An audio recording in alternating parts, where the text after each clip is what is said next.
Don't forget to like, comment, share and subscribe, and do consider supporting the channel via PayPal or Patreon.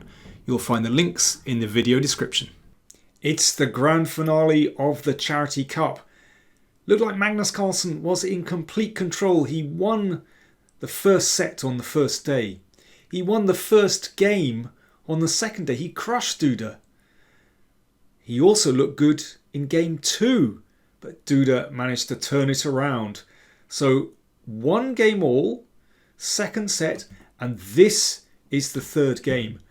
Duda playing with the white pieces. Now remember, Duda needs to win this set in order to force a tiebreak. So I have to say, I was very surprised at this very gentle opening by Duda. I mean, I guess he's just trying to take the game into sort of non-theoretical paths. But Carlsen, having messed up game 2, I mean, he really had a good position. He wasn't quite in balance. And instead of playing something calm like knight f6, bishop c5, he lashed out with d5. Which is interesting, and you could say very ambitious, because black now has a space advantage. But it loses a lot of time. First of all, the queen is hit. And you can see already that white has a lead in development. So bishop g4, and then the queen is awkwardly placed here, blocking the bishop.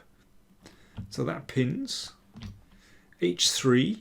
Now, of course, white would welcome the exchange of bishop for knight. Then this bishop would have no opponent. So bishop h5. And curious enough, Carlsen has actually had this position before, but with white.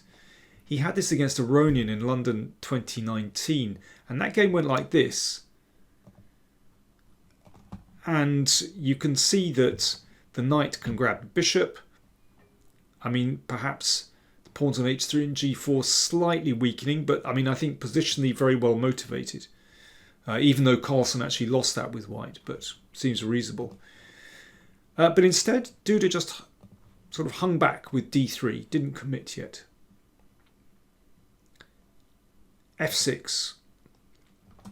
Now that strengthens the e-pawn, but also gives the bishop the chance to come back to f7 if necessary. Castles. And now Carlsen castled queenside. It's going to take a very long time for these kingside pieces to come into play. And here, Duda's development is much better. And I really like his next move.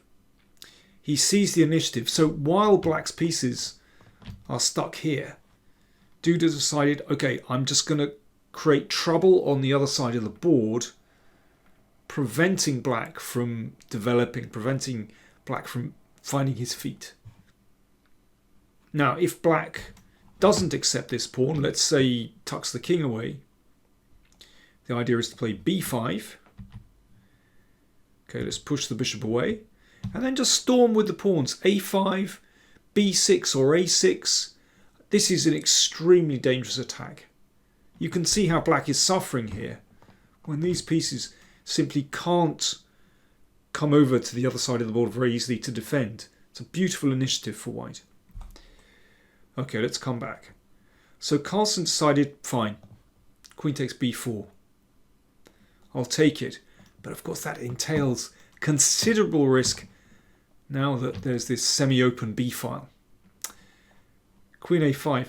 Maybe Carlsen was banking on the fact that in this position he's now threatening bishop b4. So if rook b1, bishop b4 is actually quite annoying. Threatening this one, and then maybe knight e7. So Duda decided just to play a3. Now, I find that a very surprising move. You're in the middle of this position where you're trying to generate an attack on your opponent's king. And you play a move like a3. It feels so slow. In fact, it's a very good move. It simply prevents bishop b4. But it's amazing that white has time to play like this. It seems very slow. In fact, it is quite promising for white. And I think that indicates that basically black is in trouble here, because these three pieces just don't get into the game. Well, not properly anyway. Knight G7 knight GE7 played. And again, a very subtle moment in the game. You know, the brute in me just wants to play rook b1 to get on with it and to attack b7. But then black plays knight d5. And this exchanges pieces. And black has a chance. The point of rook e1 is that if knight d5, then after this exchange, first of all, g4, that gets out of the pin here. The bishop drops back, and knight takes e5. Discovered attack on the queen. That's the justification for rook e1, because the knight is now defended, and white is doing very well.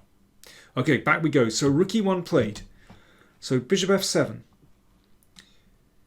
And now knight e4 hits the queen. So the queen is actually short of a good square. Queen a4, but then the knight comes in attacking the queen. Queen b5. And here, well, Duda played bishop b4. He actually had an extraordinary move here. Maybe you'd like to try and find it. White to play, what would you do? You can always pause the video. White to play. Bishop b4 isn't bad, but he could have played knight takes e5.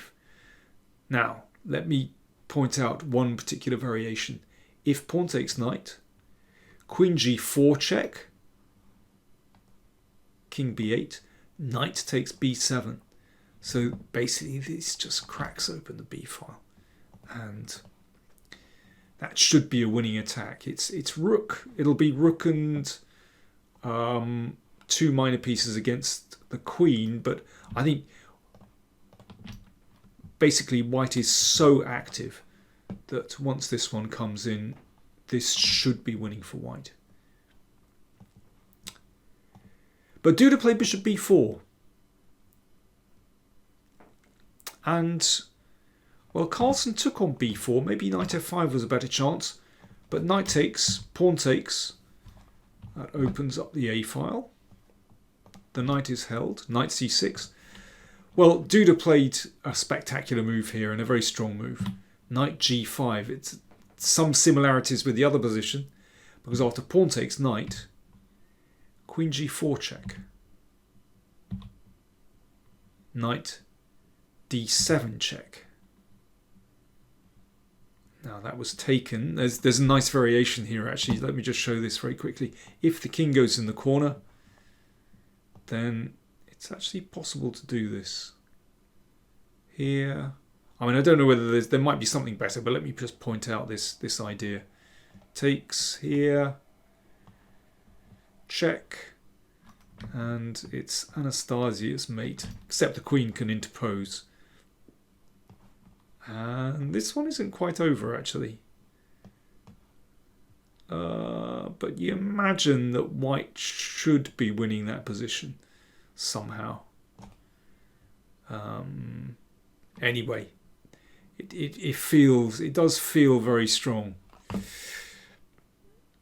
The queen and knight are very active. Anyway, king a8 not played. I mean, there must be something there. I mean, maybe, yeah, maybe just c4 actually. After king here, c4.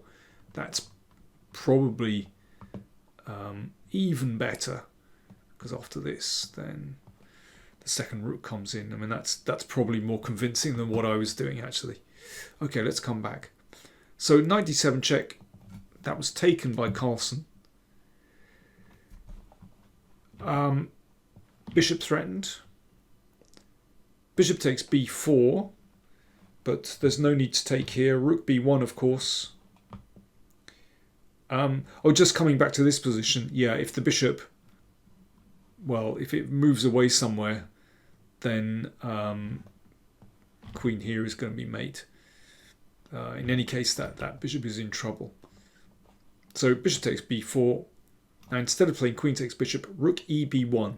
And it's just getting worse and worse for black. this is threatened. There's also an idea to take here and play c3 or c3 straight away. a5, bishop takes c6 played.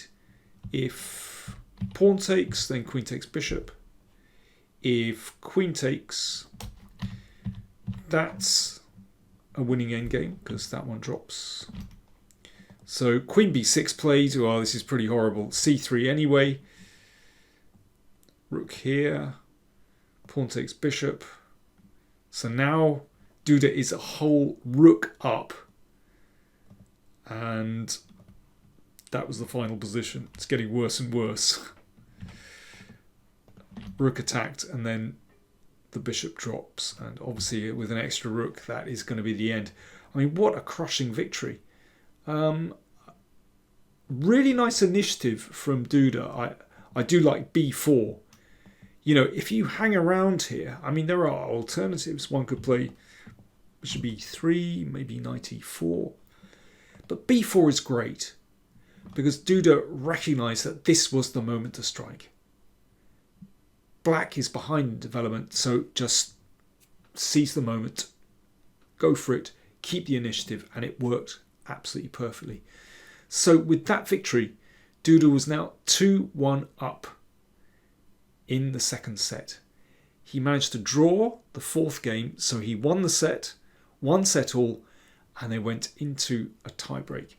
And I'm going to show you what happened in the second tiebreak game. I'll show you that in the next video. Thanks for watching.